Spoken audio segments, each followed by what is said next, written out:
நிச்சயமா வந்து பார்த்தீங்க அப்படின்னா வந்து, நம்ம பாண்டியன் ஷோ சீசன் 2 ஆரம்பிக்கும் பொழுது, இத்தன வில்லன், வில்லி இவ்ளோ பிரச்சனை இருக்கும்லாம் எதிர்பார்க்கல. ஏன்னா சீசன் 1 மாரியே தானே இருக்கு சீசன் 2. பெரிய ஒண்ணும் சேஞ்ச் இல்லையே. அப்பாவ அண்ணன் ஆக்கிட்டீங்க அப்படின்னு ஆரம்பத்தில ஒரு கொஞ்சம் பேசிட்டு இருந்தாங்க. அப்புறம் ஏன் இவரையே வில்லன் ஆக்குனீங்க அப்பாவன்னு பேசினாங்க.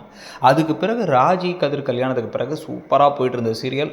நடுவுல கொஞ்சம் போர் அடிக்க ஆரம்பிச்சுச்சு. இப்போ வந்து சுகன்யாவ வீட்டுக்குள்ளார கொண்டு வந்து பயங்கரமான ஒரு வில்லியா அவங்கள காமிச்சு, ஒரு மாரி குரூரமான வில்லியா காமிக்கும்போது, நமக்கு கொஞ்சம் ஸ்டேக்ஸ் அதிகமாயிடுச்சு. ஸோ இதெல்லாம் ஒரு பக்கம் இருக்கும்பொழுது, இன்னொரு பக்கம் வந்து பார்த்தீங்கன்னா வந்து இனியாவுக்கு எப்படி பாக்கியலட்சுமியில் வந்து படிக்கிற பொண்ணாக இருந்தாலும் லவ் பண்ணால் இவங்களுக்கு ஒத்து வரனா உடனே கட்டி வைக்கணும்னு நினைக்கிறாங்களோ அதே மனப்பான்மை சிட்டியிலேருந்து வில்லேஜ் வரைக்கும் எல்லா இடத்தையும் இருக்குங்கிற மாதிரி இங்கே வந்து பார்த்தீங்கன்னா இங்கேயும் அதே தான் பண்ணுறாங்க.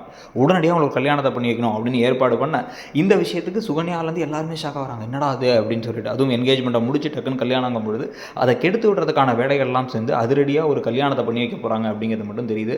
அதுக்கப்புறம் என்னென்ன கதையில் நடக்க போகுது, பெரிய திருப்பங்களாக ஏதாச்சும் வரப்போதா அப்படிங்கிறத பொறுத்து இருந்து பார்க்கணும். இன்னொரு பக்கம் வந்து பார்த்தீங்க அப்படின்னா வந்து எப்படியும் சுகன்யா ஹெல்ப் பண்ணி, அதுவும் மீனா சொன்னதுனால காலேஜ் கூட்டு போகிற வழியில் தான் கூட்டு போய் கல்யாணம் நடக்க போகுது. அதில் கடைசியில் மீனா பேரில் தான் கெட்ட பேர் வரப்போதா, இந்த தடவையாச்சும் சுகன்யா சிக்குவாங்களாங்கிறதையும் பார்க்கணும். நீங்கள் என்ன நினைக்கிறீங்கிறத சொல்லுங்கள். தேங்க்யூ.